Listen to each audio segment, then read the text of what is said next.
guys, welcome back to my channel. So on today's video I'll be showing you how to do beach curls. No, not with the heat tools but with very natural way. So for this you will need a rubber bands to tie your hair and a spray bottle. First step, you have to damp your hair 80%, so spray the water on your hair completely properly so that we can start with the first step. Here it is, I'm done spraying the water.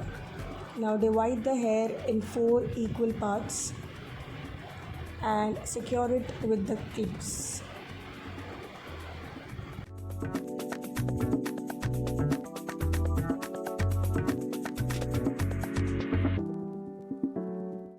Now open your first clip and pull the hair up this way. Now twist the hair backward direction and just keep twisting, and then you have to wrap the hair with the rubber band. So this way you have to do in all the 4 sections. So this is the second section I'm doing. Make sure the placement of the pony should be equal. From back side, make sure you take all the section on the hair so that each and every section should get wave. After tying all the 4 sections, you have to either wait for 4 to 5 hours or you can keep it whole night.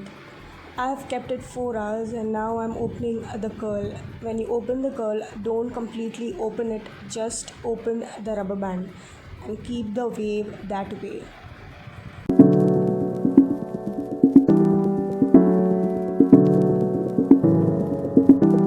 So as you can see, the curl pattern has developed and it is looking so beautiful. The shape has come really nice. Now when you want to really go out, when you get completely ready, then you open such curls. Open these curls by scrunching it really nicely. The more you scrunch, the more you get the texture that we have developed with these technique. So this technique was completely heatless. It is super safe. To get more volume, just do upside down to get this amazing volume. So here it is guys, the heatless beachy waves is ready in like 2 minutes. This you can easily do when you are traveling somewhere and you really can't carry any heat tool. So as you can see, my before hair and after hair, there is so much of difference. There is volume, there is texture, there are amazing waves. I hope you like this video. Do like this video, share and subscribe my channel. Till then, bye guys.